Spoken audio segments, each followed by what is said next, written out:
Hello, ladies and gentlemen. Mr. Peoples here again. And last time that we talked, we were looking at how the countries of Europe started to gain more land outside of Europe.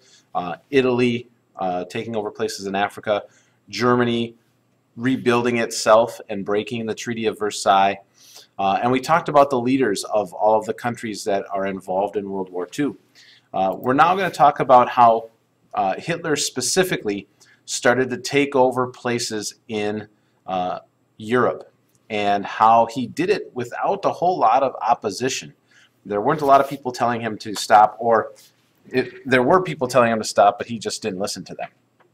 And so after Hitler moves military vehicles into the Rhineland, that area between France and Germany, Hitler then demands control of an area called the Sudetenland. The Sudetenland is the northern region of Czechoslovakia.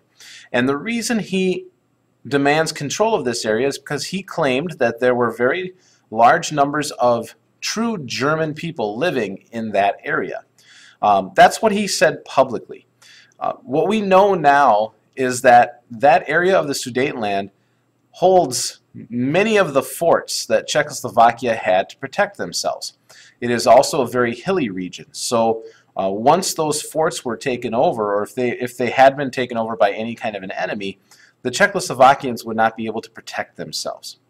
And people at the time didn't realize that. But Hitler demanded control of this region, and I'm going to zoom in here so you can see it.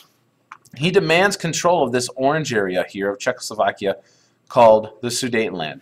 Again, he said because there were a lot of Germans there. But in reality, he was setting himself up to take control of the most powerful part of Czechoslovakia so that he could then take over the rest of the country. He also, by this time, had taken over Austria, the country that you can see down below here, this country right here. He took over Austria, and there was no fighting involved with that. The Austrians connected themselves very closely with Germany. And so he was able to take over Austria with no problem. And then he set his sights on the Sudetenland. Okay, if I were to show you this, map. Okay, so again, we had Germany taking over the Rhineland. Then he took over Austria, and then Hitler sets his sights on the Sudetenland and takes the Sudetenland. Very short time after that,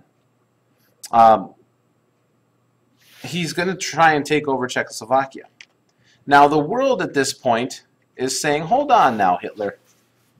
You can't just take over places that you think are yours. And the Czechoslovakians turned to their allies. They turned to France and Great Britain. And France and Great Britain didn't want a repeat of World War I. And so they tried to deal with the situation by making agreements with Hitler. The process was called the appeasement approach. And it was basically a policy of avoiding war with an aggressive nation by giving in to its demands. Think of it this way. Some bully is taking your lunch money. And rather than standing up and fighting the bully, you appease the bully by just giving them your lunch money. That's kind of what France and Great Britain were doing here. They didn't want to get into a fight.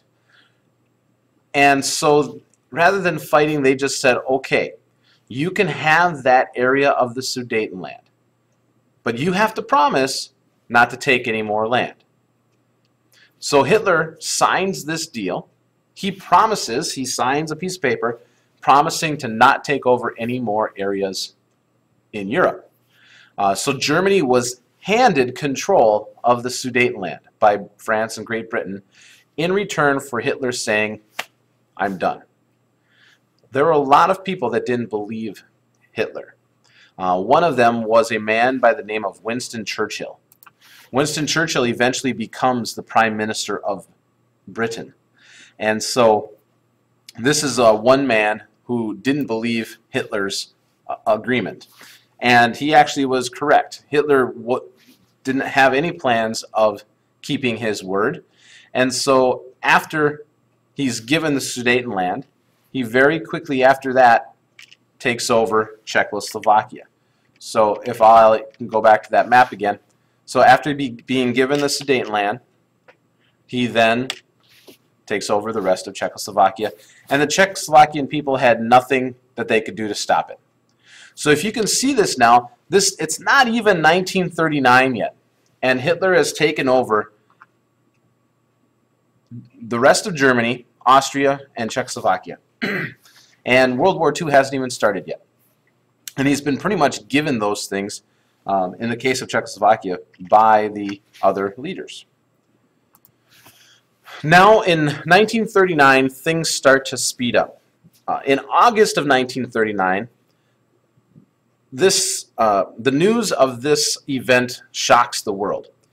Adolf Hitler signs a pact or an agreement with Joseph Stalin. Now the reason why this shocks the world is that Joseph Stalin was the Russian leader. He was a communist.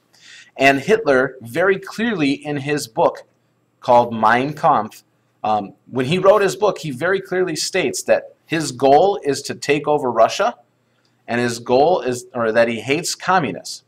Stalin is both of those. He's in control of Russia and he's a communist.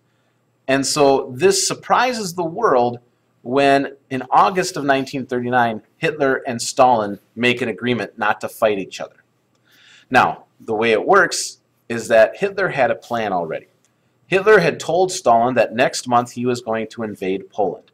And he promised Stalin that if they chose not to fight each other, Stalin could have the other half of Poland. Let me show you on a map what this looks like. So here's Poland right here.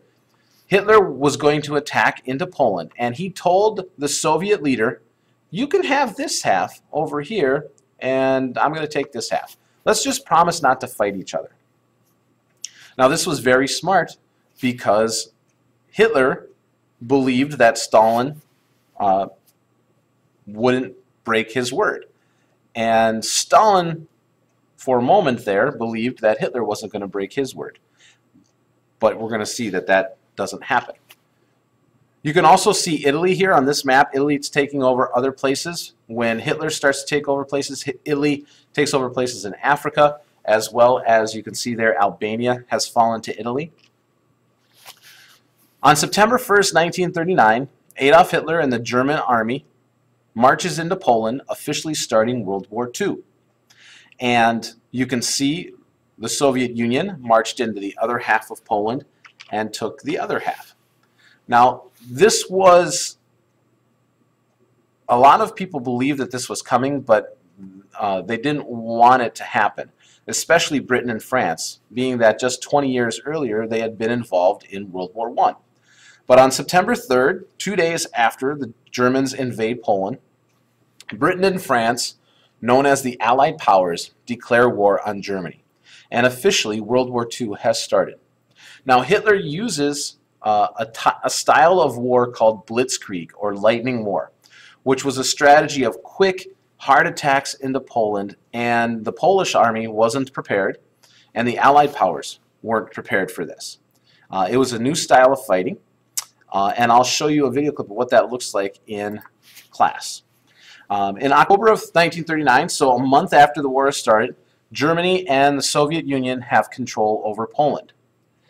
Now, by the spring of the next year, so over that winter, Germany conquers Denmark, Norway, Belgium, Luxembourg, and the Netherlands. So if you look on this map here again, so over the next winter, so September 1st, October, Poland is taken control of.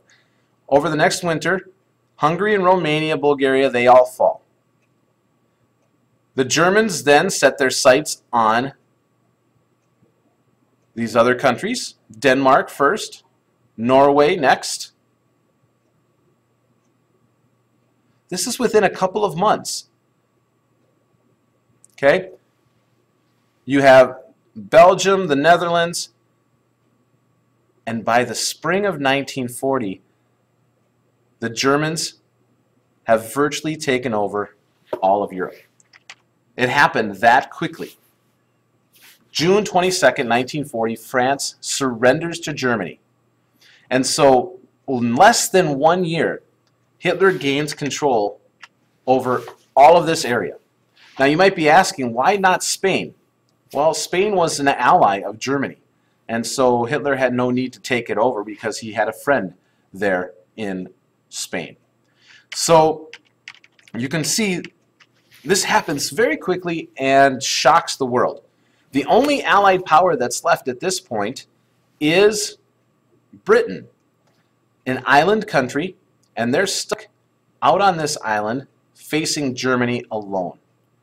Now, in this time period, you have the miracle at Dunkirk, where the British forces are lifted off of the continent of Europe to return back to Britain. We talked about that in class already. But it happens very quickly that Hitler takes over Europe. I'm going to pause right here, and I'll come back with another one that finishes up talking about not only the Battle of Britain, but then how the United States